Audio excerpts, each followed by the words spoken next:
plaisir d'accueillir ce matin une équipe de l'Office national dirigée par M. Kassé, parce que l'atelier est initié au profit des membres du CRD. Donc c'est l'occasion de revenir sur les difficultés que vous rencontrez dans l'exercice de vos missions, parce que c'est en ces moments-là qu'il peut y avoir des tentations. Donc c'est l'occasion de revenir sur les difficultés que vous rencontrez et de formuler des recommandations à l'attention de l'Office qui va certainement les consigner dans le rapport de cette rencontre-là. Et sera la contribution de Thiès, des membres du CRD de Thiès, pour mieux définir les approches de lutte et surtout de prévention de la corruption. Donc sans plus tarder, je vais donner la parole à M. Kassé. C'est pour nous un agréable honneur de nous retrouver ici à Thiès pour partager avec vous ce qui est convenu d'appeler l'OFNAC. Madame la Présidente a initié de nouvelles stratégies qui consistent à aller vers les populations, vers les citoyens, pour partager avec ces populations les missions et les stratégies de l'OFNAC. Et aujourd'hui, nous revenons à Thiès comme 12e étape de notre parcours national, parce que c'est une tournée nationale qui avait été initiée et qui aujourd'hui nous mène à Thiès pour partager avec vous ce que nous avons eu à partager avec les autres régions.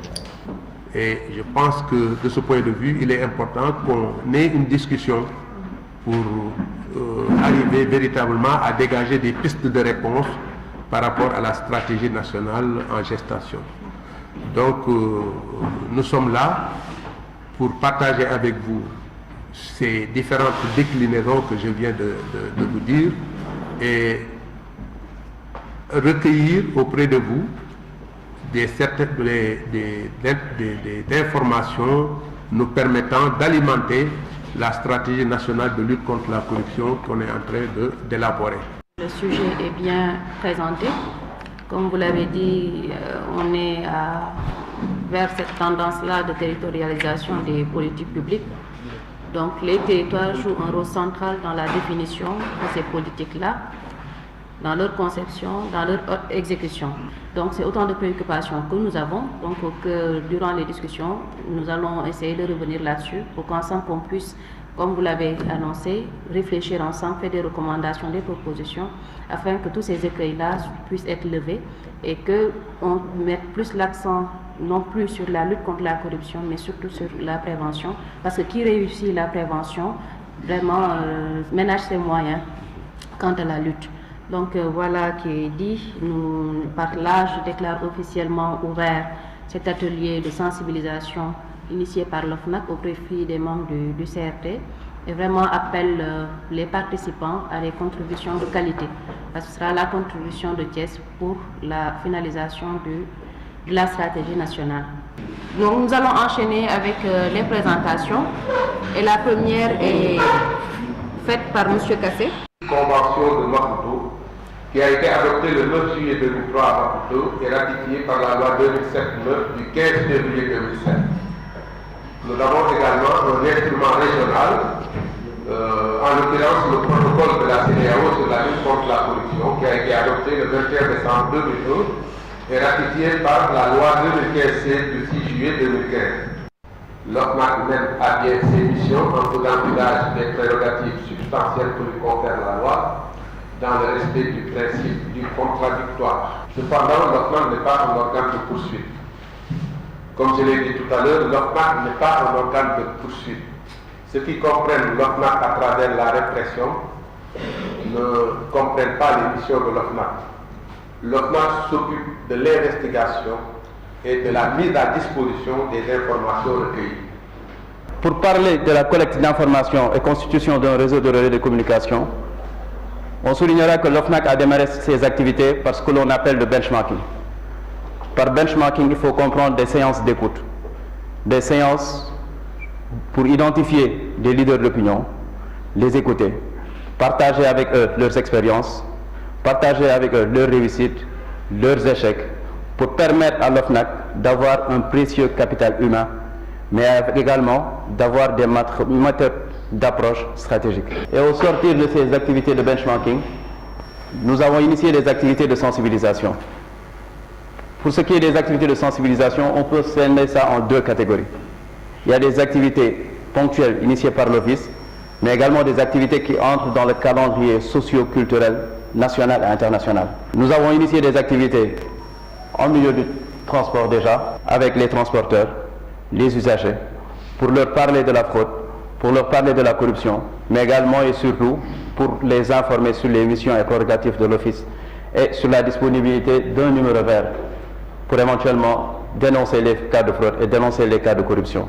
Il s'agit de la Convention des Nations Unies contre la corruption qui est un instrument universel, appelé Convention de Mérida, qui recommande en son article 8 la déclaration de patrimoine.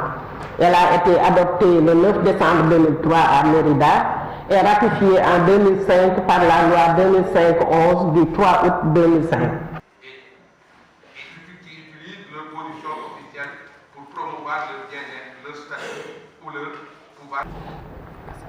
On peut aussi citer la Convention de l'Union africaine pour la prévention et la lutte contre la corruption, qui est un instrument continental, appelé aussi Convention de Maputo, qui recommande en son article 7 la déclaration de patrimoine. Elle a été adoptée le 11 juillet 2003 à Maputo et ratifiée par la loi 2007-09 du 15 février 2007. On peut aussi citer le protocole de la CEDEAO sur la lutte contre la corruption, qui est un instrument régional, qui recommande en son article 5 la déclaration de patrimoine. Il a été adopté le 21 décembre 2001 et ratifié par la loi 2015-16 du 6 juillet 2015. En cas d'évolution de son patrimoine, l'assujetti doit déclarer les opérations ayant affecté la composition de ses biens, c'est-à-dire les achats, ventes, emprunts contractés, successions reçues, transferts, donations, etc. Et en même temps justifier la variation de son patrimoine. Comment faire sa déclaration? Mais pour remplir le formulaire, il y a deux manières pour remplir le formulaire. L'assujetti peut télécharger le formulaire pour remplir de façon manuscrite et en lettres majuscules au niveau du site. L'assujetti peut aussi remplir électroniquement, c'est-à-dire télécharger, remplir puis imprimer, le signer, paraphrer toutes les pages, remplir la mention d'honneur de façon manuscrite à la dernière page du formulaire. J'aimerais vous présenter la stratégie nationale de lutte contre la corruption. C'est un document qui a été lancé depuis octobre 2017 par le ministre de la Gouvernance et de la Petite Enfance. À la suite de ce lancement, Madame la Présidente de l'OFNAC a installé un comité de pilotage, un comité de planification. Et il y a un consultant en même temps qui essaie d'intégrer l'ensemble des productions. Alors donc, pour vous présenter, pour entrer dans le vif du sujet, je voulais peut-être que vous fixiez un peu certaines statistiques et certaines considérations. Elle coûte au pays en développement 800 milliards de dollars par an. Autant que toute l'aide publique au développement. Donc vous voyez que quelque chose qui est supérieur à toute l'aide publique. En effet, par exemple, un pays tel que le Mexique, si on peut faire des relations, corruption, produit national brut, vous voyez qu'ici c'est 15% du PNB. Vous voyez comment la corruption c'est un cancer économique, donc peut saper l'économie d'un pays.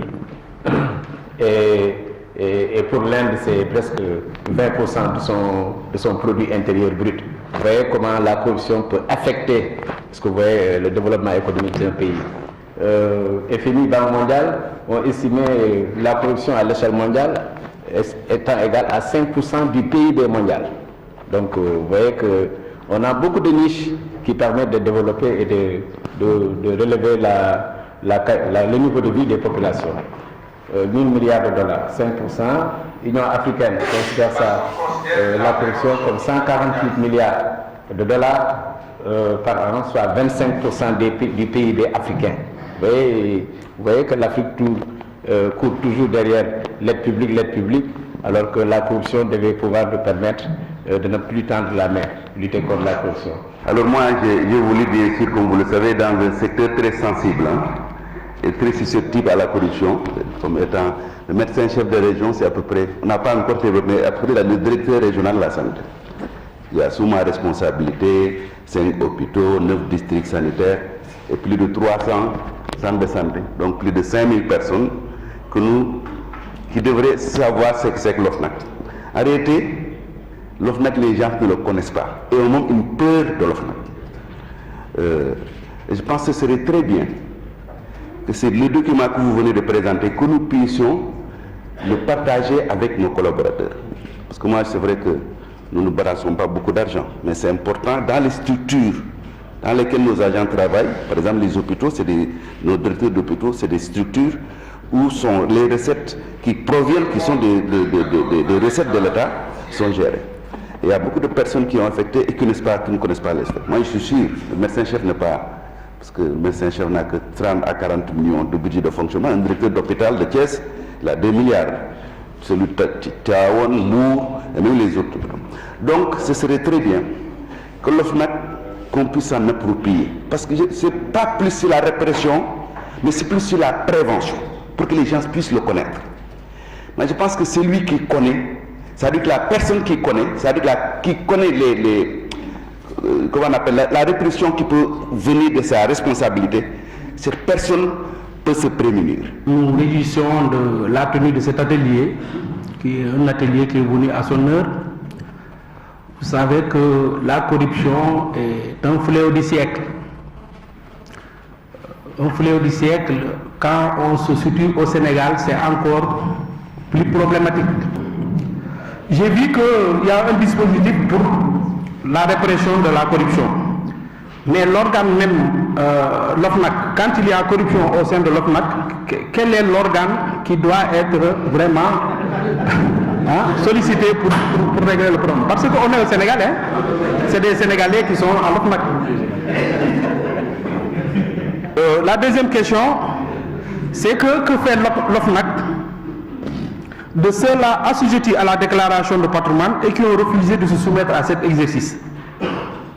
Je ne veux pas citer les noms, mais vraiment, c'est des noms qui font légion dans la presse nationale et internationale.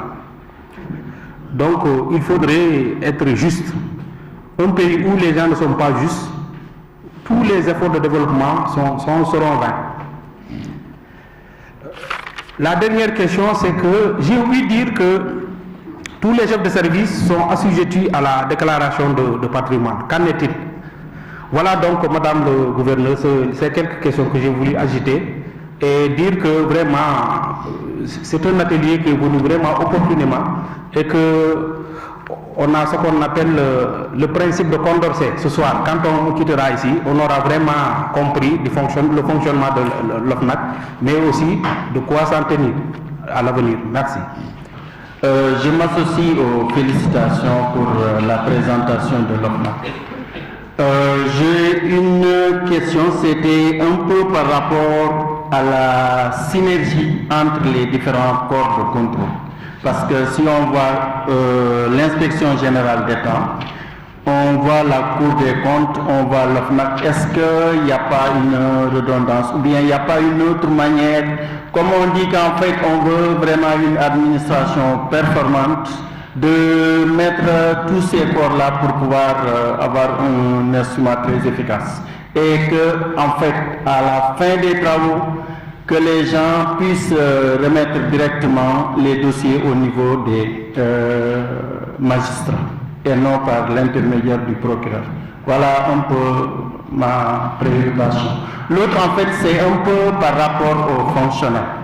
Je pense que la meilleure façon, peut-être, d'éviter la corruption au niveau de la fonction publique, peut-être c'était de mettre les agents dans les meilleures conditions tout en mettant aussi en fait des termes de référence précis qu'on demande à chacun par rapport au travail qui est demandé, qu'on puisse fournir les résultats escomptés. Voilà, merci. Je félicite les présentateurs des différents exposés et je salue les efforts de l'OFNAC dans le cadre de sa lutte pour la transparence dans notre pays. Et je pense également qu'au-delà des différentes activités menées pour des séances de sensibilisation et aussi avec le numéro vert qu'ils ont donné, je pense qu'on pourrait aussi penser à implanter des structures au niveau local pour mieux impliquer et responsabiliser les populations à la base. Je vous remercie.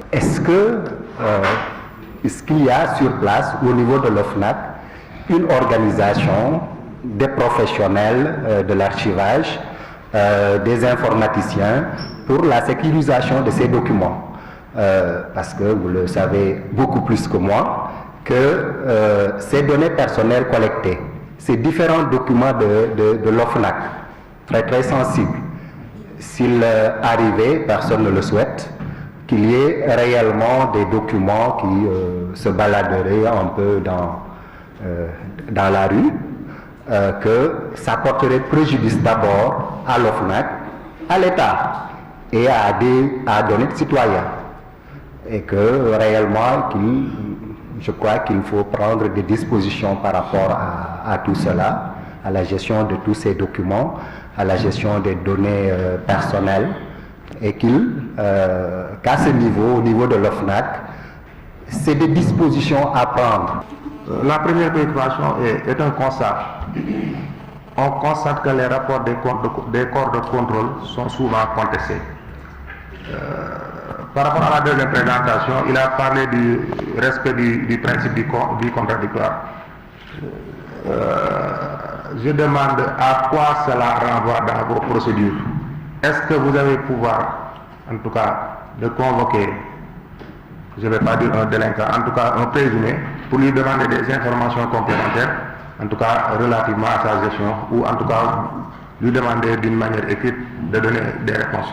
Est-ce que l'OFNAC a un pouvoir d'autosaisine quand vous avez information relativement, en tout cas, à des actes qui sont contraires à la loi qui vous régisse? Est-ce que vous avez pouvoir d'autosaisine? Est-ce que vous avez eu, certainement, il y a des associés qui ont été nommés et qui ont terminé leur fonction. Est-ce que vous avez eu à faire la balance, en tout cas de certaines personnes qui ont fait leur déclaration de patrimoine et à l'issue faire la comparaison?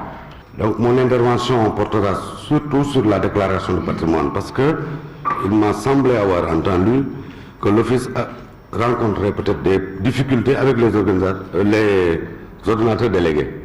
Cela me pose problème pour avoir été un petit comptable, gestionnaire comptable pendant une dizaine d'années. Je crois que le colonel Dien pourrait témoigner. C'est à cause de l'argent que j'ai dû quitter mes fonctions de comptable pour aller porter l'uniforme.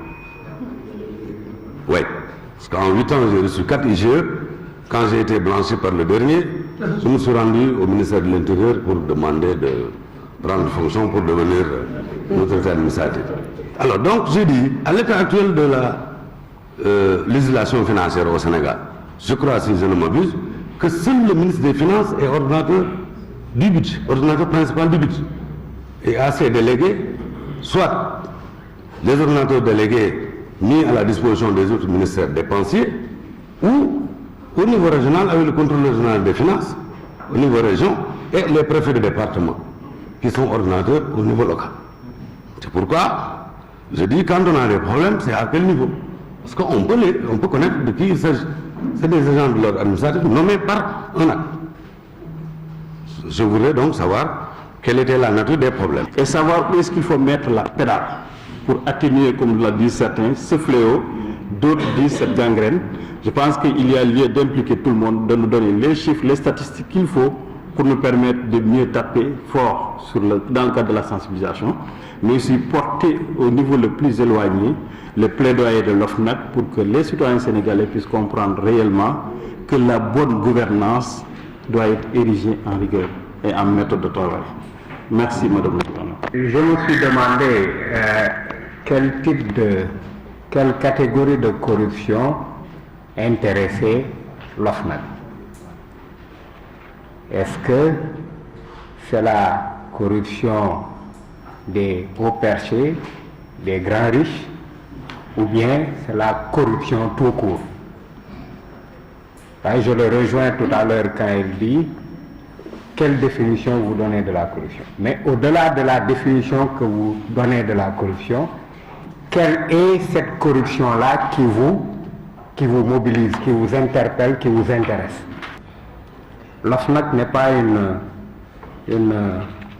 une structure répressive. Elle mène des enquêtes et après elle saisit le procureur.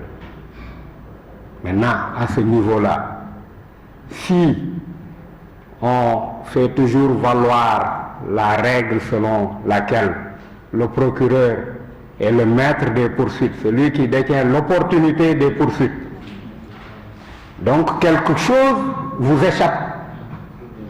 Et je me dis, à quoi bon vouloir mettre autant de moyens à mener des investigations si au finish on n'a pas les moyens de faire sanctionner ceux-là qui ont été épinglés?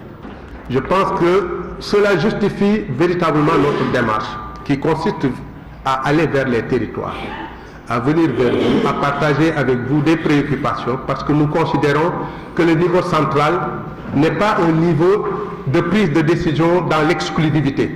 Nous devons quand même déverrouiller pour arriver à impliquer l'ensemble des territoires. La corruption, les ressources publiques qui sont utilisées à des fins privées, le fait de détourner ces ressources, le fait de compromettre l'utilisation de ces ressources à des fins privées, mais naturellement c'est ça la corruption. On ne parle pas de corruption quand il s'agit de personnes privées. On parle de corruption quand il s'agit de l'utilisation des ressources de l'État, des ressources qui appartiennent à toute la communauté à des fins privées. Vous voyez, donc la corruption, nous pouvons considérer que c'est un élément mais qui traverse notre administration. Il faut donc envisager une situation de riposte à cette corruption, à cette forme de corruption, à ce phénomène qui consiste à utiliser les ressources privées, les ressources publiques à des fins privées. Donc je pense qu'à ce niveau-là, on aura encore l'occasion d'y revenir parce que effectivement l'OFNAC est en train également de travailler à une réforme de ces textes pour dire que ceux qui pensent que l'OFNAC est encore statique doivent comprendre que l'OFNAC est dans une dynamique de remise en question de ses propres textes, de remise en question de cette situation qui prévaut aujourd'hui et qui l'empêche quelque part de véritablement finaliser les procédures qu'il initie, les soumettre en tout cas des décisions, engager des décisions de justice qui permettront véritablement de régler cette question liée justement à la rupture de la chaîne. Parce qu'on considère que l'OFNAC étant un maillon de la chaîne, ne peut pas suivre la chaîne. On a parlé du procureur, qui est seul dépositaire en tout cas des informations que l'OFNAC lui délivre à partir de ses enquêtes et investigations. Qui sommes-nous? Et nous allons nous prêter à cet exercice pour répondre à cette question ensemble. Qui sommes-nous? Nous sommes un peuple, un but, une foi. Tous les trois concepts sont au singulier. Mais est-ce que nous sommes au singulier? Nous sommes pluriels. Nous sommes aussi différents les uns que les autres. Nous sommes des groupes très différents. Cela veut dire qu'il n'y a pas une seule stratégie qui vaille. Il faut plusieurs stratégies. J'ai l'habitude de dire qu'on n'entre pas en pays Bassari comme on entre à Tivaouane ou bien à Touba. C'est de la métaphore, mais qui a tout son sens. Cela veut dire que lorsque nous venons à Thiès pour faire de la sensibilisation, la stratégie peut ne pas être la même avec la stratégie qu'on utiliserait ailleurs. C'est pourquoi c'est bon de vous écouter. Et nous vous avons écouté. Nous vous avons bien écouté et nous avons bien noté. Nous avons noté les interventions, nous avons noté les noms des intervenants et nous allons travailler sur ça pour revenir plus tard. Mais on nous demande de lutter contre la fraude et la corruption. On ne peut pas ne pas prendre en compte l'environnement juridique, l'environnement politique, l'environnement sociologique, l'environnement culturel, l'environnement démographique, l'environnement économique, l'environnement commercial, l'environnement financier, l'environnement écologique, l'environnement technologique. amu ci benn boo xam ne nii buñ la dénkee projet nga ciy liggéey te bàyyiwoo ci xel du la yóbbu terre. Nous attendons juste de vous qu'on se donne la main et qu'on fasse de cette entreprise-là notre entreprise à nous en tant que Sénégalais. Nous qui sommes épris d'intégrité, nous qui sommes épris de probité, qu'on se donne la main pour faire ce travail à Thiès. Pour qu'ils nous envoient la liste des personnes assujetties au niveau de leur département ministériel, ils nous ont envoyé une liste qui n'était pas exhaustive.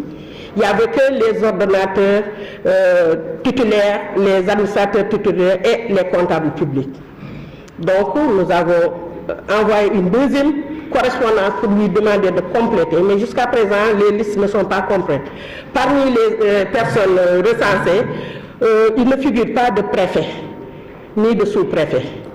Et quand vous dites que les sous-préfets ne sont pas assujettis, il y a des localités où on a parcouru, on nous a parlé des sous-préfets eux-mêmes, qu'il y a des sous-préfets qui sont assujettis à la déclaration de patrimoine. Pour nous, nous disons que cette réticence est due à une incompréhension des textes. Et nous y travaillons et c'est notre raison d'être ici aujourd'hui pour échanger, avoir la même lecture des textes.